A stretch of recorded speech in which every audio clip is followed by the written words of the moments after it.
Okay, so first question for you. How many here have been running their own business for 10 or more years? Raise your hand. Okay, well you notice not everyone's hand is up, including mine is not up. I'm close, I'm at 9. Now whoever raised your hand, who here knows everything? Who's lying about it less? Okay, so here's the thing. We've all heard everyone do the YMCA. I'm not going to make you actually move your arms because I don't know how to do all the letters, but I'm going to have you help me with each of these letters, and we're going to have something that stands for each letter. So give me an H. H. There you go, H is good. Okay, so with H's is have a vision for why you're running the company that you own the way you are. What's the reason for it? Is it because it's a certain philosophy you've had, a bad experience you had previous in life, maybe something you've seen your competitors do that you know you can do better? Why are you running your company the way you are? Have an idea and a plan for what you're doing, not just, oh, I have this type of company. Have a purpose for why you're doing it and be able to share with people that. Can I have a U, please? U. You guys are doing great. Okay, understand that bad days happen. We wish every day was perfect, but I saw one of the funniest things / realistic things on Facebook, where we of course see everything these days. It says the life of an entrepreneur. Life is great, life is horrible. Life is great, life is horrible. And sometimes it happens in the same minute. But the point is that realize that not everything is going to be perfect, but my rule is I never make decisions, especially long-term decisions about my business, when I'm upset or I'm not in one of those life is great. Because here's the thing, a short moment of pain could create a lot more pain if you make a bad decision on a whim and make an emotional decision versus a business decision. Can I have an S, please? Yes. So one thing a lot of people don't do is they don't say thank you to their customers enough. You have to realize everybody here has someone else for the most part who does what they do. How often you just call your customers to say thank you? To say, I appreciate you taking your time to coach with me, to buy from me, to interact with me, to connect me, whatever it might be, and just say thank you. No other reason, like, oh, did you call for an order? I said, not really, but if you want to talk about it, we can, but I just called to say thank you today. I love that conversation because they're expecting me every time just to call and ask for business and ask them to pay me. No, I just want to say thank you because number one, keeps me top of mind, but number two, they know I appreciate them because, again, so few people just, it's a transaction or it's a this or that. It's not a relationship. So could I please have a T? T. So if you don't tell your team your goals, how are they going to know them? A wise person I know named Bill Pernot told me that one time. Do you know? I'll introduce you if you need to know him, right, Bill? But if you don't tell your team what your goals are as a company, how can they possibly help you achieve them? So if you do have a staff or people who work with you, be sure and tell them what your end goal is. How many new clients it is, how many people you'd like to coach, how many speaking engagements you'd like to have. So please make sure you share that. Next, could I have an L, please? L. So here's the thing. If you don't listen to what your customers are telling you, you're not going to have to worry about them being your customers. So what I like to do is ask them and say, how are we doing? Can we do better? If so, what would you like to see from us? Because here's the thing, they're the ones that help. If you make them happy, they're not going anywhere. If you just do the plan, that plan might not equal their plan. I actually had a vendor where I used to work, believe it or not, tell me I wasn't a fit for their business model. That's fine. They were wondering where their business disappeared to. I said, do you remember that conversation? So they told me to leave, so I did. I mean, I'm not an idiot. You tell me to leave, I'll gladly leave. But the point is this, if you ask your customers what they want and what they need, as long as it's reasonable, I mean, they can't ask for the moon when you can't deliver it, but if it's something reasonable, you're going to adapt, and they're going to be happy because you've made a change because of them. You can say, thank you for that suggestion. Because of you saying that, we made this adjustment in what we do. And they're going to feel part of your team, whether they are a client, a shareholder, whatever it might be. Next is an E. Can I have an E, please? E. So here's the thing. We have a lot of things that happen each day. Expect to have success every single day. Because here's the thing. Even if it's a small win, we all like to win more than we lose. We do lose sometimes, but expect to have some success every day, whether it be a great call with a new client, a bigger order than you expected, a referral that you never thought someone was going to give you, whatever it might be, even a connection on LinkedIn that you thought the person would never accept you and interact with you. So whatever it is, expect success every day. It's hard to be a business owner, as we all know, but to find those little wins keeps you going. Okay, on to the second word. We're going to go with a D here. D. Okay, don't just run your company. Pay attention to the little details. For instance, in my world, I own an office supply company. What little details could we possibly have? Just office supplies, right? Well, we choose to reuse boxes, and we get boxes from our suppliers. We make sure that they're as neat as possible. The labels are removed. The label for who it's going to is on straight. Is it going to end the world if it's not? No, but it's just a little detail. So think about, do you pay attention to little details in your business, whatever that might be? And if so, how does that make you stronger? So again, think of those little details that you might be overlooking that could make you more referable or get ongoing business from a client. Can I have an A, please? A. So always try and predict the future. So how can you do that? Well, you've had a past. You've been in business for more than 5 minutes. So think of when you see something, it looks like something, smells like something, try to use that information to predict what could happen in the future. Now, you might not always be right, but at least it gives you a framework for what could happen in the future in this situation. Because here's the thing, the more prepared we are, as we know, the more successful we're going to be. So you can't be prepared in sales and in business for every situation, but if you can compare it to another situation, it would be collecting receivables, whether it be working with a new hire and their habit of pulling out their phone too often or taking extended lunches. You say, wait a second, this is like so-and-so, okay, how should I handle this? Versus blindly saying, oh, it'll change, because it won't. So make sure you're prepared for things like that.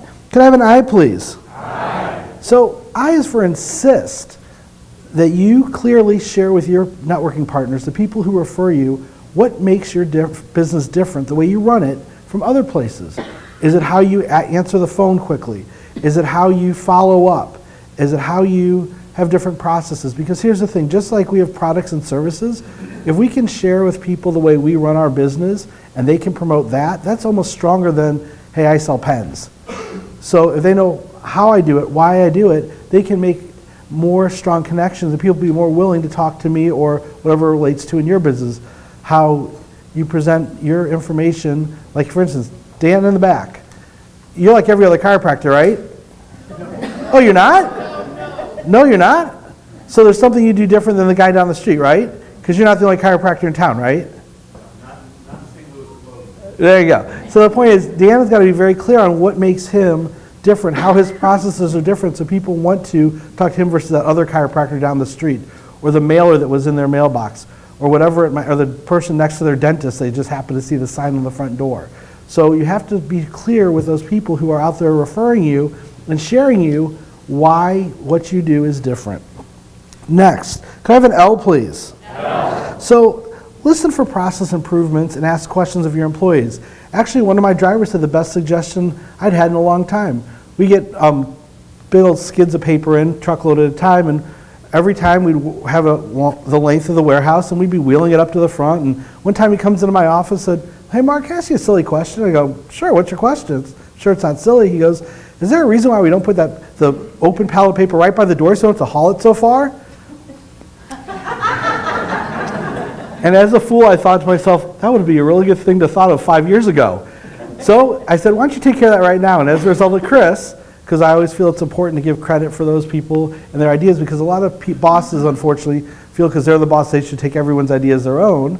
I always say, Chris's idea was to move things away from the front door and put the paper right there. It saves time, and yeah, it hurt the size of the muscles a little bit, but still made us a lot more efficient and made a lot more sense. But I never thought of it, because sometimes we get so caught up in our businesses, we can't see what's going on around. So my rule is, once you've been with us for 2 weeks, make suggestions as long as it's made professionally at the right time of day, like outside of sales hours or when it's downtime. Please make those suggestions. I'm not saying everyone's going to get implemented, but they'll all be considered because you took the time and cared enough to suggest it. Let's see what we can do, if it makes sense, to move forward with it. So it makes them feel more part of the team. And then finally, why. Can I have a why, please? Why. So we all hear this, but sometimes we don't remember this. You're only as strong as your weakest member. Now, I know there's some solopreneurs in here, so unfortunately you're the strongest and weakest member. So I can't help you with that one. But if you have a team, then what you can do is really look at those people. And I like to ask a question when I interview people that everyone hates, but I ask it intentionally for a different reason. And I tell people, I said, tell me your biggest weakness, and I'm going to tell you why I'm asking that question. I don't ask that question to eliminate people. I ask that question to train them up. Now, their weakness might not be their biggest success or strength in the future, but we know what to look for. If they sometimes aren't as organized as they could be, maybe we can help them come up with a system as they learn their job to be more efficient, whatever that might be, because again, we all have weaknesses, we're not perfect, we don't know everything, so if we can help people be stronger in their weakest point, that makes them overall a stronger player. So what you just spelled was hustle daily. So hustle daily means this. Now, everyone needs different things in their business because we all have different businesses. Bill, can I ask you a question? What if you got one new coaching client every single day? How would that look in your world? I'd probably be overwhelmed, but I would do it. Okay, so one new client every day. That's a lot different than what I need. I need one client every day for the most part just to maintain, because in our industry there's a little bit of competition. People go out of business. So look at what hustle daily means to you, because here's the thing. What I hear so many people saying is, oh yeah, I'll get to it tomorrow, or yeah, I should do this later, and day becomes week, week becomes month, month becomes 6 months, and next thing you know, they're sliding away, and they don't even realize it. So if you hustle daily, whatever that means in your world, and again, it's different for everyone here, it'll help you have a way to just stay focused and be successful. So here's the thing. If you don't hustle daily, you won't have to worry about hustling at all, because you won't have anything to hustle for. So if you have any questions, I'd love to answer them. This is just my opinion on running a business, not saying it's the end-all be-all, but hopefully I give you one small little nugget you can take away and go, oh, that wasn't so bad. So thank you for your time today.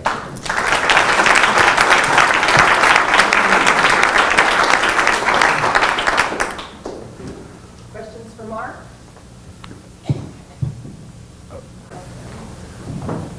I met with Mark recently, and I would encourage any of you to have a meeting with Mark, because you'll get a clear idea, not just about what his business is like, but you'll find out truly how he's a master of referrals, and you get a real good amount of positive energy from his approach to superior customer service, and that's why I'm now a customer of his. Thank you. Great testimonial.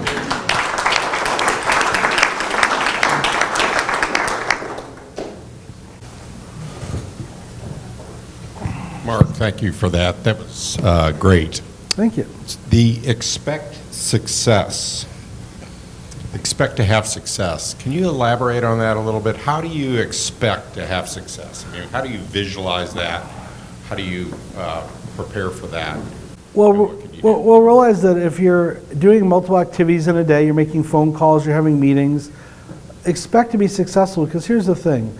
We get so busy in what we do in the daily grind sometimes, we just get up, go to work, go home, go to bed, and it's kind of monotonous. It's kind of like what we do here at e4e. We celebrate our new subscribers. We celebrate Gail being a new partner today, whatever it might be. So it's little celebrations that kind of keep you going throughout the day, give you energy and keep you focused, because it could be making someone smile who's having a bad day, something as simple as that. I can't tell you how many times I just get a customer chuckle and they're like, thank you so much, I really needed that today, I was having a really rough day, I really appreciate you taking the time to make me laugh. And that's a win right there. I expect that's a success, because they're going to remember that I made them have a little joy in their day, in a really tough day, don't know what's going on with their day. Or maybe you're able to have something for yourself where you didn't expect something to come through. I got a call the other day that we helped somebody out, giving our, as we call, rockstar customer service, rushed cartridge downtown to a large known brewery that you might have heard of before for somebody else. And I get a call saying they wanted to meet with me about a nationwide opportunity. And the person who is in charge of those nationwide opportunities out of Alabama called my cell phone without me even knowing who I was speaking to, because we had done this for him twice, actually. So I consider that kind of a success. So you never know what the success, you never know what your successes are going to be, and it's different, again, in all of our different industries. I know we have business coaches in here. It could be someone finding a realization that, hey, maybe I was able to help refer them somewhere else, or hey, maybe they realize that eyelash extension franchise is great for them. Whatever it might be, it's a win. So whatever wins you can give for people, expect to be successful in some small way. Oh, yes, let's. So those of you who know me know I'm a bit of a fanatic about systematic continuous improvement. So I love it when I hear people talking about listening to employees for ideas. The thing that I've found, and just a suggestion for you and other folks, is since we get so caught up in our day-to-day behavior and our habits, if you really want to get people systematically and continuously giving improvements, make it part of the routine of what you do every day. Set up a system and a process so that people know this is exactly what we hope to get from everybody. That way it doesn't just become something that's an afterthought. Anyone else? You good? Thank you for your time. Thank you, Mark.